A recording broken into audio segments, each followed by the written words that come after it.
See that?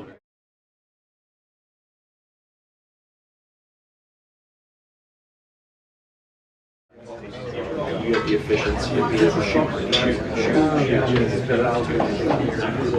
It is annoying to shoot it at it's like a surge of fitness.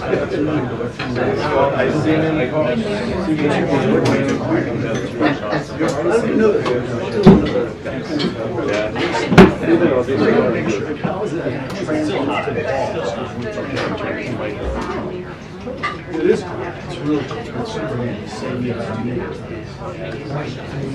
Get a plate. See that's that's a good stabilizer right there. You don't need you can turn it on. Sorry. I'm still here.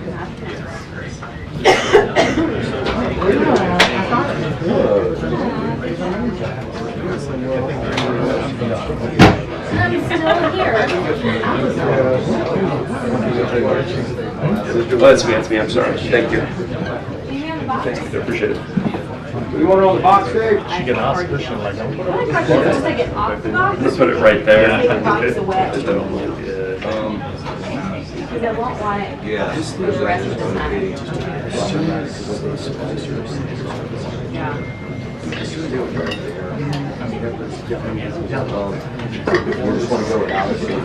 That may be better if it doesn't matter to any of you guys. I mean, do you need to test it? You good with that? You need me up here? You do need me up here. Can you take it after? That's fine. Yeah, I got you. Sorry.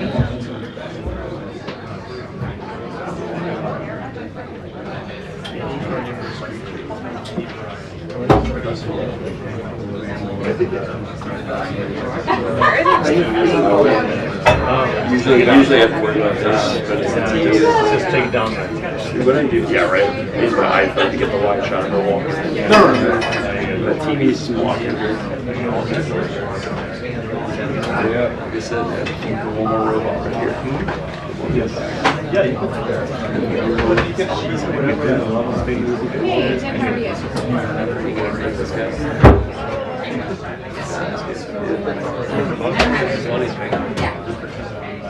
Yeah, you can hang it. I don't know how many I've seen. I see some. No. White House. I know. Yes, sir.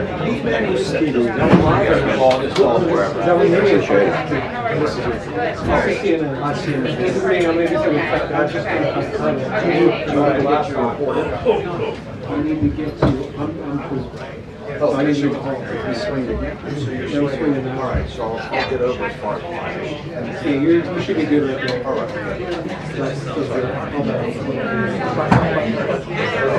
Yeah. How do you have these slides in there? Yeah. They took one out already. Yeah, I don't care about that one. You felt this one? It's real solid. A few years ago, the shots fired. Some guy, they didn't realize they found out hours later. There's bullets. They figured it out. They don't mess around. Yeah, I think one shot they tried to fire on the press room. I had to look at the story. That's like a couple years ago. Wait. But like most of the time, now they have this whole street shut off, you know, to see how much presence is out there.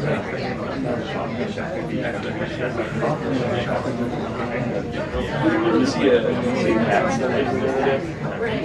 a little kitty cat that's there, and one of these reporters grabbed it, brought it in here, and they got the owner came and said, Oh yeah, Sophia the cat. Sophia the cat, you saw that? Yeah, I was bummed because I got here like 30 minutes later, so I didn't get to meet her. It's all the pictures. I like to think our adversaries are like, all right, we can put a camera on a cat or something.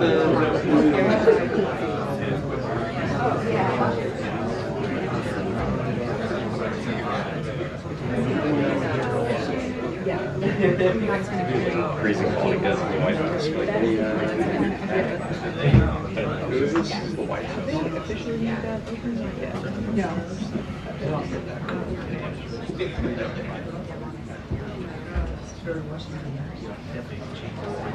I gotta renew my appointment. Okay, I'll be right back.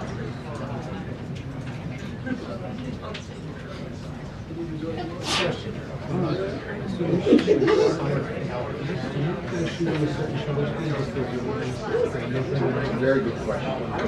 Branding is good. I get it. From this spot, but I'm sorry, yeah, it's good. So the slower I shoot, slower shuts people less pain.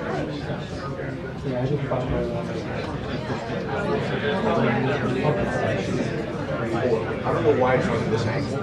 Hopefully by with this U.S.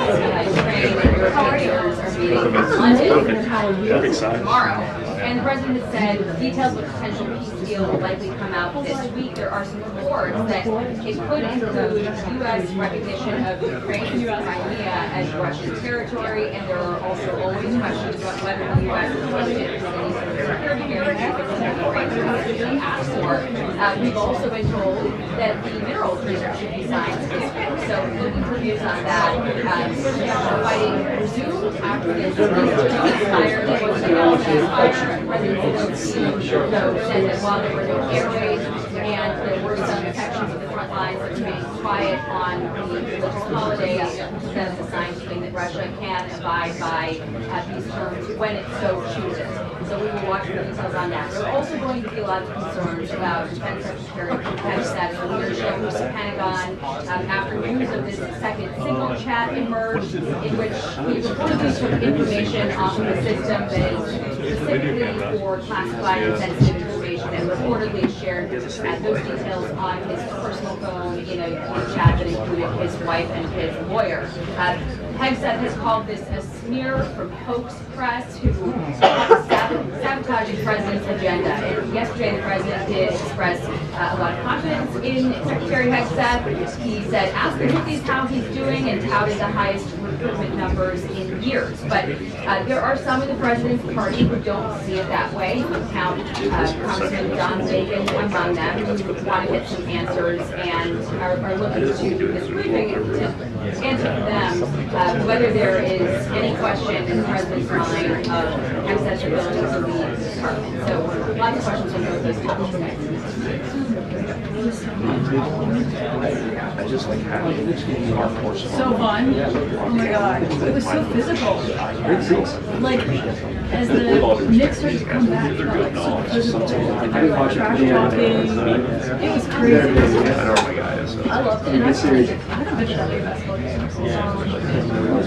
It was so fun. You love the trash talking. I loved it. And, you know, you're sitting right there by the opponent's bench, so you kind of cheer for them though. Like you're sitting with their fans and their coaches. And you kind of like destroy yourself. Yeah, it was so fun though.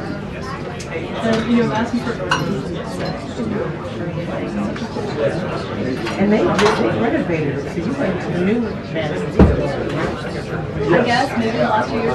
Yeah, no, they renovated it new. No, it's great. It's such a fun building.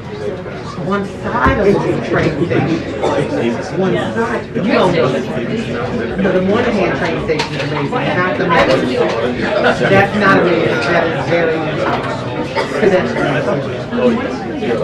One hand is really amazing. It really is. It It really is. Can you see this? So I got insulated, and then you Union station used to be like so a drip, nice. and it's the outlines of the water. So lesson one was like, don't actually use shout wave. It's like it is. It looks like it's meant to be there. Yeah, it's meant to be right there. Sometimes it comes back to the note saying like, can't do anything. It's not quite long enough, but like it's almost there.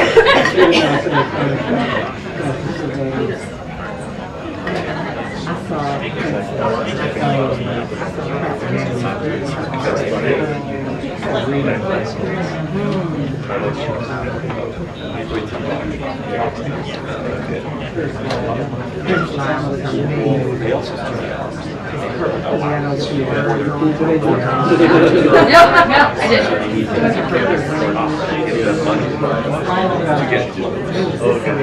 didn't. My buddy is good Trey. He trades CPs. He doesn't get fun. He's big, but he also has an allowance there to like just for like that's nice. The pay just dress. It's like probably like $1,000 a month or something. We 12 grand here, so you don't have to. Our company is getting rid of Rain in the rain. instead of doing I don't know. And then we had the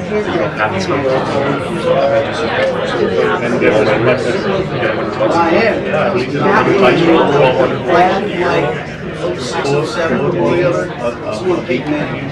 I'll take a 2% raise. 1% raise.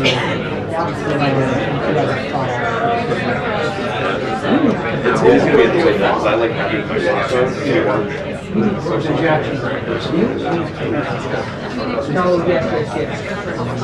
No, I'm serious. My personal phone is That would be I've got another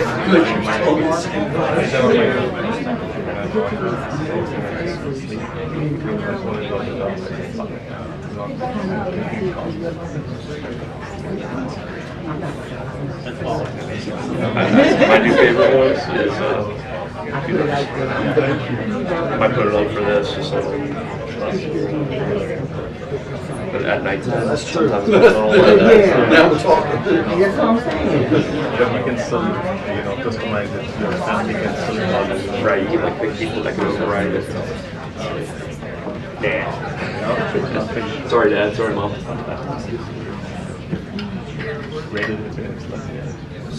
They live in Stafford, it's an hour south of here almost, and on traffic. Yeah, I grew up there. A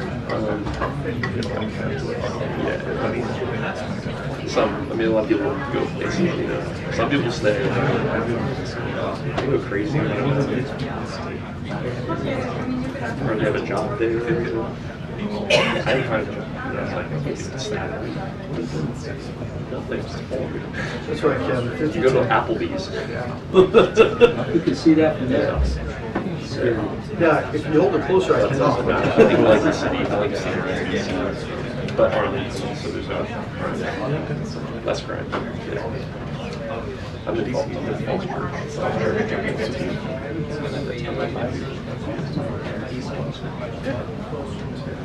Yeah, I live in East Falls Church, so near Bailey's Crossroads. There's a lot of Ethiopian places, big community there, big community there, Ethiopia. Food's good. But there's no metro. No metro. It's like in a metro. Silver Line goes through like Clarendon, like towards the rest What do you want to do? and blue and yellow just goes south to Springfield. So in between is just There's nothing. the cemetery. Yeah. I get to run in the cemetery. But I take my truck. I just take my truck.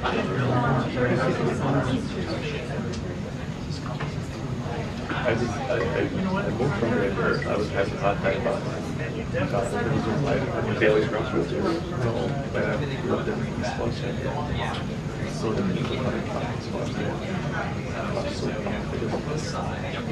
One day I was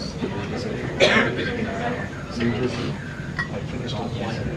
Started driving back. It took 3 hours to get to the airport. There was no problem. I was sleeping outside. That's brutal, dude. I really Yeah, Markman's annoying right now. now when I live in Dude, I slept at my office the other day to grab one piece of equipment real quick. Go back to my car. I went upstairs, looked out the window, and checked it. It's like he was waiting for me to leave or something. I went out there, I talked to him, just grabbed my gear. so you're in a loading zone. Like, I'm grabbing my gear. He was like, whatever. He's like, oh, take it back. I was like, well, it's $100. But I'm thinking to hear. Depends on the parking guy, but usually if you're parked wrong, they could, Few minutes until the briefing. 2 minutes until the briefing.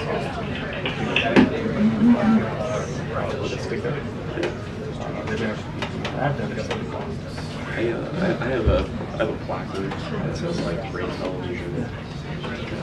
And my service at BC, CBS, Fox, ABC, local station, all those logos. Put it on my phone.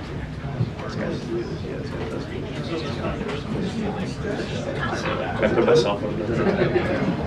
I don't know. Maybe. I just hope you look at it and say like, oh, this is surprise. And when I park by the monument,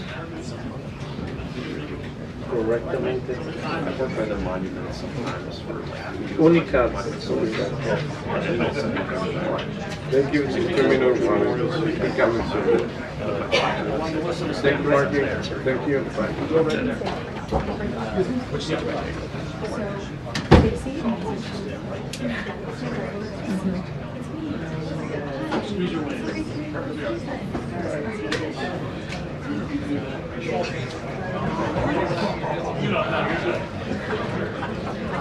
That's awesome. So great.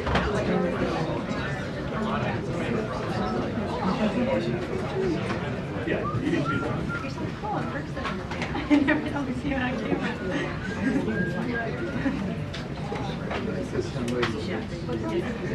Just get a plane, dude. Do us a favor and let her stand in front for just 5 minutes. This young lady right here, she can stand in front of you for like 5 minutes, and that's it. Do you need to Trust get it. it? I just asked her. That is good. Like She's retiring. She's retiring. Let her up. Hold it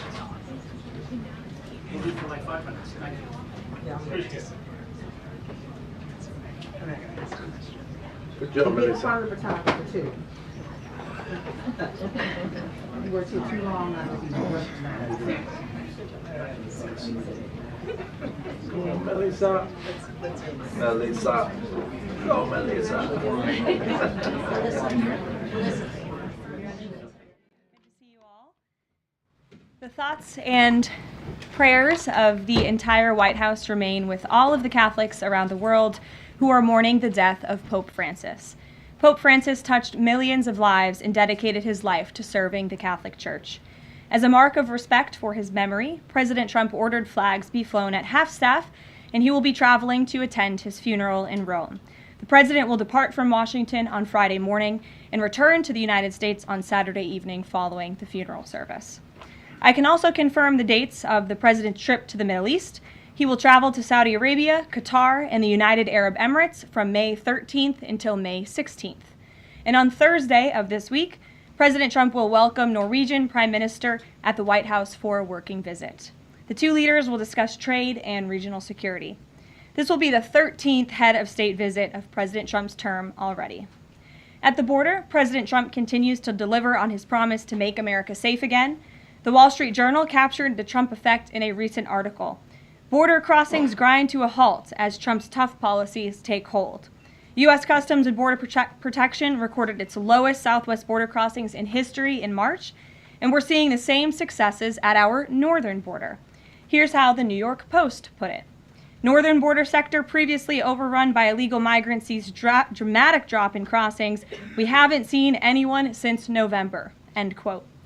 According to U.S. Customs and Border Protection, just 54 illegal aliens were apprehended in the Swanton sector of our northern border, which stretches more than 300 miles, in March.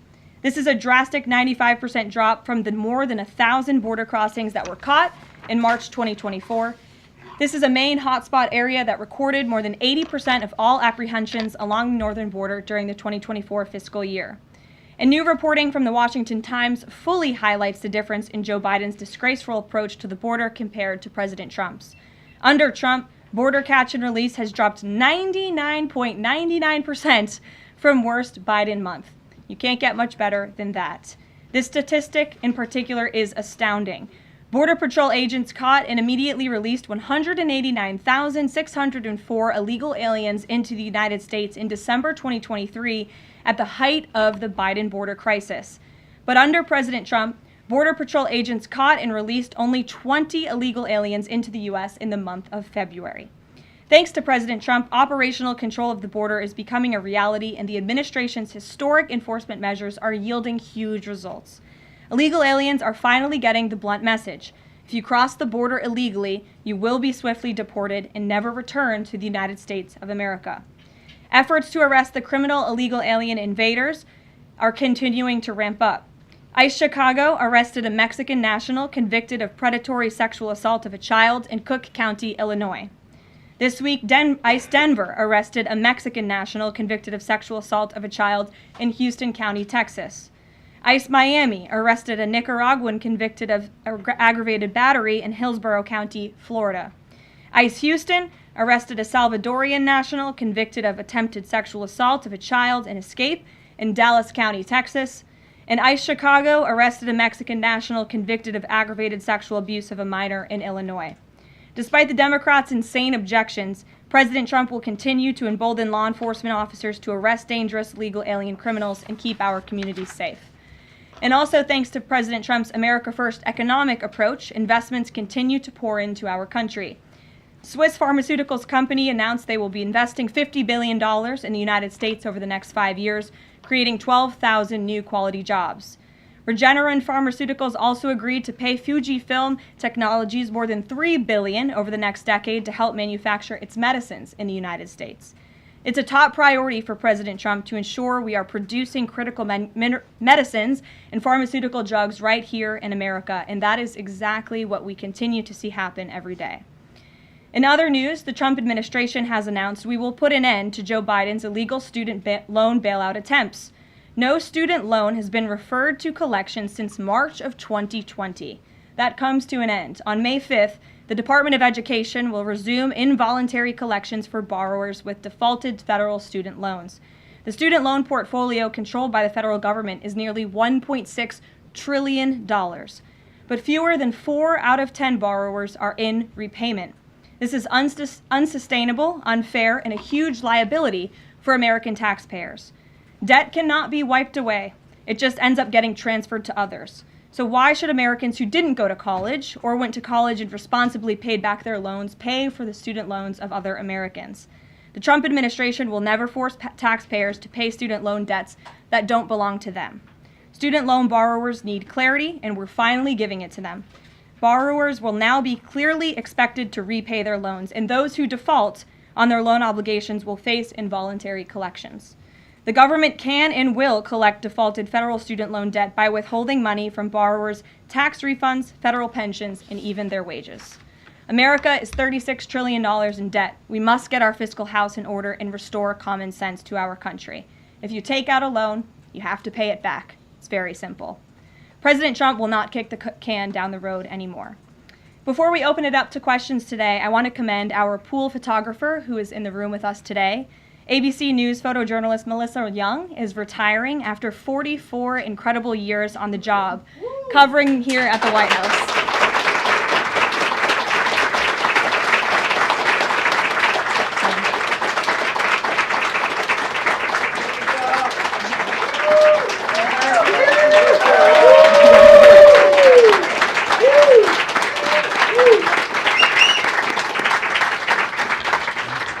Melissa, congratulations. You have the largest round of applause I've ever heard in this room. So there's something we can all agree on, and you've had an incredible career here covering the White House. So congratulations to you, and we hope you enjoy retirement.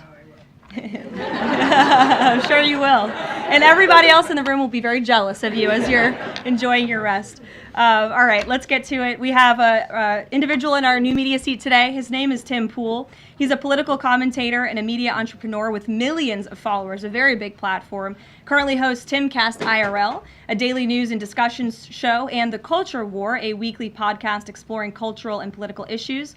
His programs feature in-depth conversations on topics such as free speech, censorship, identity politics, and societal change, often engaging with a diverse range of guests. He's in Washington today because we are also hosting a local media row across the street in the Eisenhower building, which is a testament to our commitment to bring new voices into the White House to cover the president and this administration. So Tim, why don't you kick us off today? Yes, many of the news organizations that are represented in this room have marched in lockstep on false narratives, such as the Very Fine People hoax, the Covington smear, and now what's being called the Maryland Man hoax, where an MS-13 gang member adjudicated by 2 different judges, I believe, is just simply being referred to as a Maryland man over and over again. Now, in an effort from the White House to expand access to new companies, you've created this new media seat. So I'm wondering if you can comment on, following this expansion, you've had numerous outlets disparage the companies that you've had sit here, as well as the reporters. I'm wondering if you could comment on that unprofessional behavior, as well as elaborate if there's any plans to expand access to new companies. Sure. Well, we certainly welcome diverse viewpoints in this room, which is one of the reasons we have you in here, and there's many new faces in this room in comparison to the previous administrations.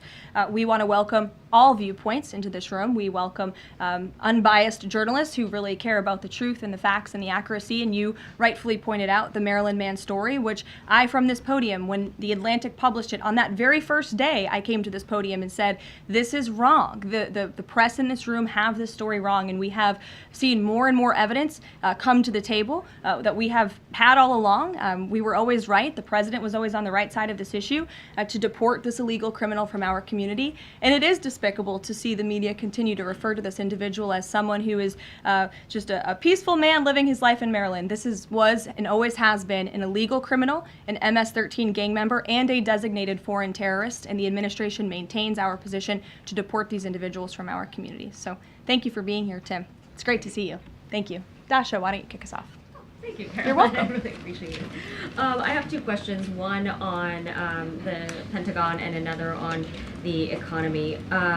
You said on Fox News that the entire Pentagon is working against Secretary Hegseth, but the people who were fired were Hegseth's own guys. So how do you square that, and what do you say to concerns that that's bad management? They were Pentagon employees who leaked against their boss to news agencies in this room. And it's been clear since day one from this administration that we are not going to tolerate individuals who leak to the mainstream media, particularly when it comes to sensitive information. And the Secretary of Defense is doing a tremendous job, and he is bringing monumental change to the Pentagon. And there's a lot of people in this city who reject monumental change, and I think, frankly, that's why we've seen a smear campaign against the Secretary of Defense since the moment that President Trump announced his nomination before the United States Senate.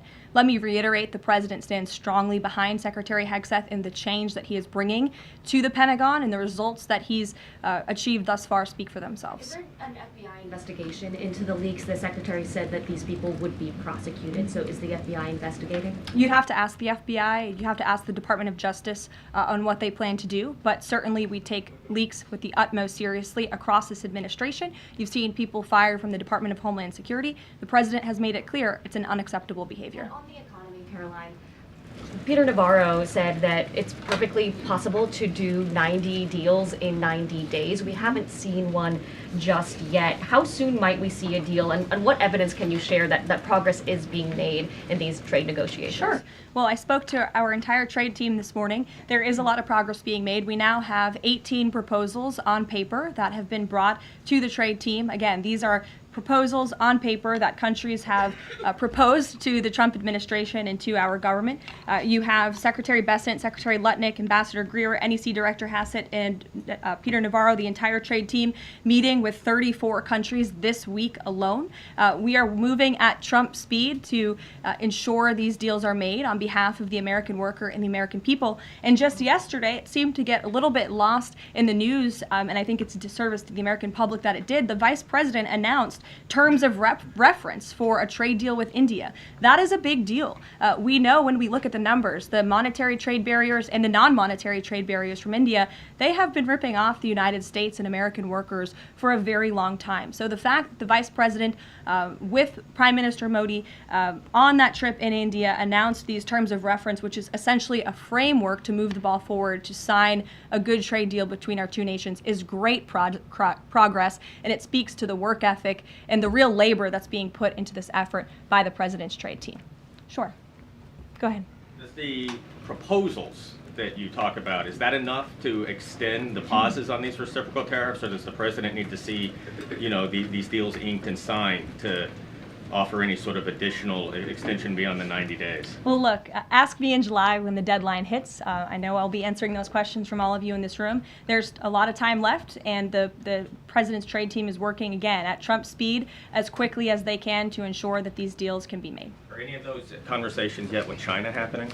I actually do have something to share on that. I asked the president about this before coming out here, and he wanted me to share with all of you that we're doing very well in respect to a potential trade deal with China. As I mentioned, there have now been 18 proposals in more than 100 countries around the world who are wanting to make a deal with the United States of America, and the president and the administration are setting the stage for a deal with China. So we feel everyone involved wants to see a trade deal happen, and the ball is moving in the right direction. Sure. Setting the stage for a deal with China, what does that mean? Has the president spoken directly with Xi yet? I don't have anything to read out on a direct talk between the president and President Xi, but we will continue to keep you updated. And Secretary Bessent reportedly today told investors that this trade standoff with China he expects will be de-escalating soon because, as he described it, reportedly the situation is unsustainable. Is the president considering taking steps to de-escalate the situation with China? Again, I just read you words directly from the President of the United States. Those are moments ago. That's where his head is at right now. Karoline. Sure. Caroline, I have two questions, one on immigration and one on China. First on immigration. Roughly how many illegal immigrants and aliens do we have in our country, and how many does the administration plan on deporting? Sure. Well, you'd have to ask the Department of Homeland Security for a specific number, but we suspect it's definitely in the millions, perhaps upwards of 20 million people that were allowed into the country illegally by the previous administration. And the president and his team are focused on deporting as many as we possibly can, and they are moving as quickly as possible. The president's team has made it clear we need more funding from Congress to do more. We need more ICE agents out on the ground doing this very important work.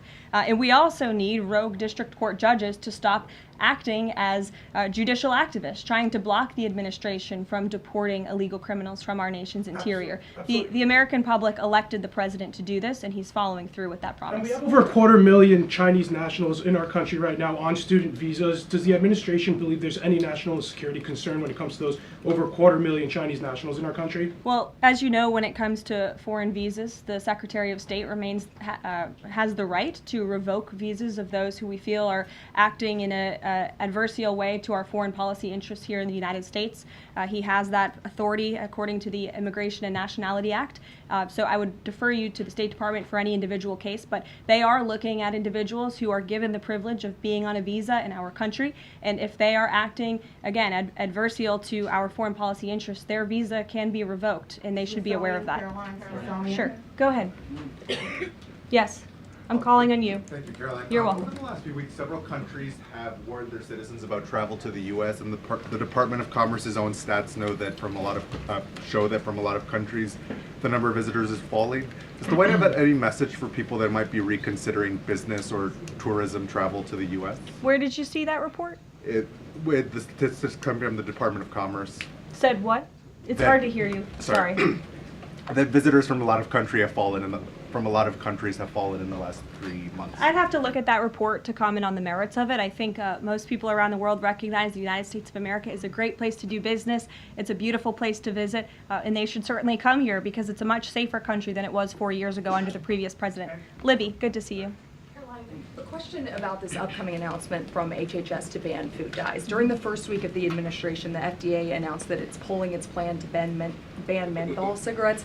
So two questions for you. How do you square a ban on menthol cigarettes being pulled and then announcing this ban on food dyes? And then how does the president feel about this upcoming ban that RFK is going to announce? Sure. Well, look, the Secretary of Health and Human Services, the president nominated him because he trusts him to make this country healthy again. It's not just a slogan. It really is a movement that has broken ground across the country. There's millions of people who believe in RFK Jr., Secretary Kennedy, and what he's doing. I don't want to get ahead of HHS with this historic announcement later and the details of it, but obviously the Secretary feels that he has reason and evidence to announce the ban on artificial dyes later, and I'll let him speak to that this afternoon. Phil. The president started the process of reclassifying more than 50,000 federal employees as Schedule F.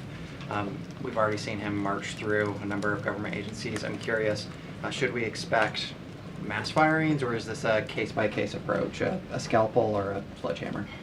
Well, look, as you saw on Friday, the president put out a statement about it. The Office of Personnel Management reclassified workers. They're now called scheduled policy/career. And all the president is trying to do is ensure that federal workers are being held accountable for corrupt behavior. If they are engaging in corruption as a government worker, they should no longer have their job. I think that's pretty common sense. He also believes that bureaucrats should be acting in accordance to the will of the American public, who duly elected this president. Not just this president, but all future presidents. If you work for the government, you should be adhering to the will of the American public and advancing the administration's goals and interests. And if you are not doing that, then you should go find another job whose interests you align with. So as for specific firings, I would defer you to the specific agencies, but the president in this move and Office of Personnel Management, it will make it easier to get rid of rogue bureaucrats who are engaging in corruption. And then another quick question about Sure. Google, real quick. A federal court ruled last Thursday that Google's dominance of online advertising and ad tech markets violated U.S. antitrust laws. I know the president has spoken to a number of folks in big tech, and Google's CEO was even at his inauguration. I'm curious, what is the president's reaction to that court ruling? I'll have to ask him, and I'll get back to you, Phil. Thank you, Caroline. You're welcome. John. Thanks a lot, Karoline. Some economic questions for you. Kevin Hassett has been a key economic advisor to the president in both of his terms. In 2022... And he still is. And he still is. He was just in my office. Absolutely. In 2022, he said that the independence of the Fed is super important. That's a direct quote. Is that something that the president subscribes to? Does he still believe in the independence of the Federal Reserve? Well, look, I think the president has made his position on the Fed and on Powell quite clear. The president believes that they have been making moves and taking action in the name of politics rather in the name of what's right for the American economy. The president has the right to express his displeasure with the Fed, and he has the right to say he believes interest rates should be lower. He believes Americans should be able to borrow money cheaper than they currently are right now. And I also spoke to Kevin Hassett about the Fed as well, and he has called into question the Fed's independence and whether they are actually doing things, again, out of the best interest of the economy, or are they doing it for partisan reasons. The president wants to see interest rates lower. He has made that quite clear. We've also seen, if I may, I'm sorry, one more, Caroline, just about, I said two economic questions, about the dollar. We've seen the dollar at multi-year lows versus the euro and other currencies around the world. Is it the administration's policy for a strong dollar? How does it view the dollar versus other currencies around the world? The president wants to see the dollar remain as the world's reserve currency for our long-term fiscal stability and our economic growth. He's been quite clear about that. Sure. 2 questions. And then to the woman behind you, who I haven't seen before, welcome. Go ahead, Mary. Earth Day and then the Supreme Court, if that's okay. That's right. It's Earth Day. Yes. Happy Earth Day, everyone. I saw the president truthing about the garbage pileup from China in the Pacific, and then I believe Lee Zeldin is headed to San Diego to investigate the pile of sewage from Mexico. Can you speak to what the White House has planned for Earth Day and anything in that arena? Sure. I do have points from the EPA. Administrator Zeldin's doing a fantastic job, and they are always sharing their accomplishments with the White House, which we very much appreciate. He will be traveling, I believe he's in California today, for sewage situation. Here you go. Administrator Zeldin met with his Mexican counterpart to discuss steps Mexico needs to take to ensure the water entering the United States is clean and safe. And he's holding a press conference in San Diego today with elected officials and local stakeholders on the Tijuana River sewage crisis. I would also add from the president himself, he has always maintained he wants America to have the cleanest air and the cleanest water. And we want to do what's right for our environment and for our earth. And a lot of that is making sure that we have clean and sustainable energy, and we know that we produce natural gas cleaner and more efficiently than any country in this world, and the president wants to see that continue. Thank you. And then on the Supreme Court, I know the court is hearing a case dealing with parents who don't want their kids having to read gender ideology books in schools. Can you comment on that case and what the Trump administration hopes to see come from that? Sure. We hope the Supreme Court will do the right thing, and the president has been very clear. He stands on the side of parental rights, and he believes strongly that parents should have a greater say in their children's education and the content, if you will, that children are being exposed to in our public school system. Sure. Go ahead. Caroline, Hi. I'm Karoline with World News Group. The administration ended some temporary protections for Afghans, including several hundred Christians who have been punished by the Taliban. Is the president considering any exceptions for Afghans who could face death or torture if they return to their home country? So let's just be clear about one thing. We didn't end that proactively. It expired, and it's because the previous administration illegally paroled millions of people, or hundreds of thousands of people, I'm sorry, into the country, and then gave them temporary protective status, which again is a temporary status. It's not a permanent status in this country. And if there are individuals here who came in through the Biden administration who want to claim asylum, there is a legal process to do that, and those cases will be adjudicated by a judge on a case-by-case basis. We have a legal immigration process in this country for a reason, and all this administration is trying to do is effectuate that. Reagan. Thank you, Caroline. I have 2 questions for you Sure. on immigration. March deportation numbers were down slightly from the same time period last year. SCOTUS recently ordered a pause on deporting Trinidad Tobago members with the Alien Enemies Act. I'm curious what other tools the administration is looking at to boost those deportation numbers. Sure.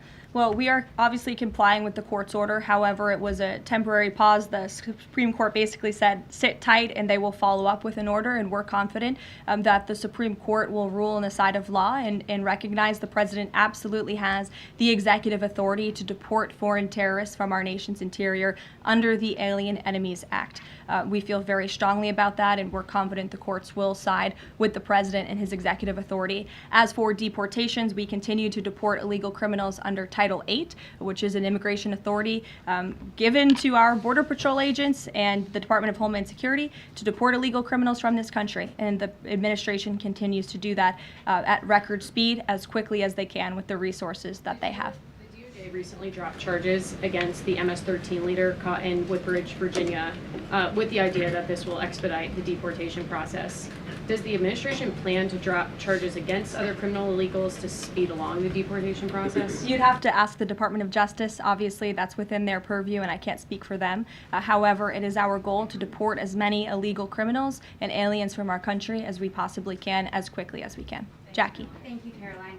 We've heard so much about this Saudi trip planning, and the president's mentioned it himself before, but I don't think we've ever heard on the record what he hopes to achieve in Saudi Arabia and what the purpose of the trip is. Sure. Well, the president looks forward to this. It was supposed to be his first foreign visit, but of course now he is going to Rome this weekend to honor the Pope and attend the funeral. The president looks to strengthen the ties between the United States and these countries in which he will be visiting. He'll be having many bilateral meetings and talks, and we look forward to the trip and hope to see many of you there.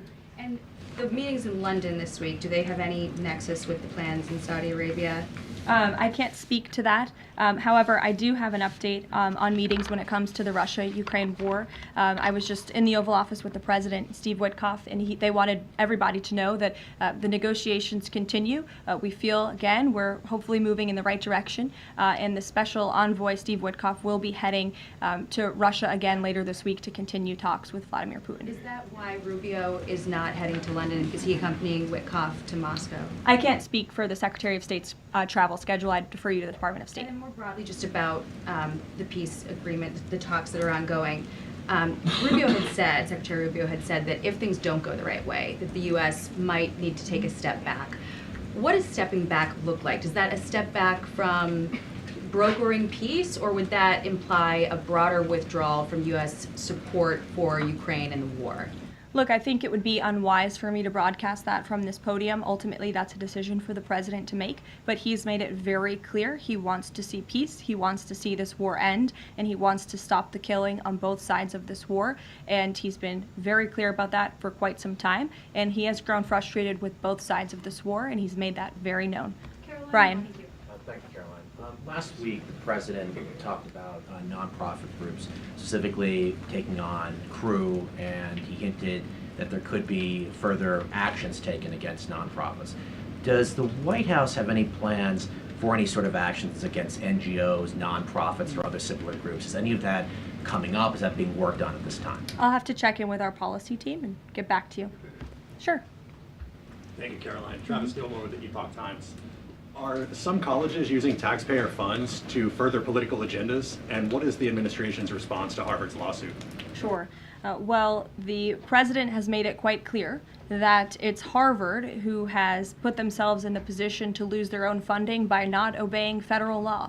And we expect all colleges and universities who are receiving taxpayer funds to abide by federal law. It's quite simple. And the president made it clear he's not going to tolerate violations of federal law. He's not going to tolerate illegal harassment and violence towards Jewish American students or students of any faith on our campuses across the country. And so we will be responding to the lawsuit in court. And again, it's quite simple. If you want federal dollars, obey federal law. And just a quickly follow up on Sure. China. Any response to reports that China is targeting U.S. trade allies with potential retaliatory measures for supporting U.S. agendas? I think the numbers and the sheer number of countries that have reached out to the United States and reached out to this administration to cut good trade deals speak for themselves. The entire world knows that they need the United States of America and they want to do business here, and so we'll stay focused on cutting good trade deals on behalf of the American worker. Stephanie. Thank you, Karoline. Can you give us any additional details from the president's call with Netanyahu today? I did speak to the president about it. It was a good call. They spoke particularly about Iran and the negotiations that are underway with Iran and the United States. And the president has made it very clear repeatedly, but I'll reiterate, there is no daylight between the United States of America and the state of Israel. He stands strongly behind our ally. He's made it quite clear when it comes to Iran that we want to see a deal, and Iran has a choice to make. But the president has also made it very clear, and he reiterated that in his call with Prime Minister Netanyahu today about the need for Iran to never obtain a nuclear weapon. I do have one more bit of news that I would like to share with all of you. Just give me 1 second to find it. And it's in regards to the terrorist attack that took place in India earlier today. The president has been briefed by the National Security Advisor, and he's being kept up to speed as more facts are learned. What we know already is dozens were killed and even more were injured in a brutal terrorist attack in a popular tourist location in South Kashmir. President Trump will be speaking with Prime Minister Modi as soon as he possibly can to express his heartfelt condolences for those lost. And our prayers are with those injured and our nation's support for our ally, India. These types of horrific events by terrorists are why those of us who work for peace and stability in the world continue our mission. So we'll give you a readout of that call later this afternoon. There's a lot of work to be had. You may hear from the president later this afternoon as well, and we'll see you all later. Thank you. Were any Americans among those dual American citizens?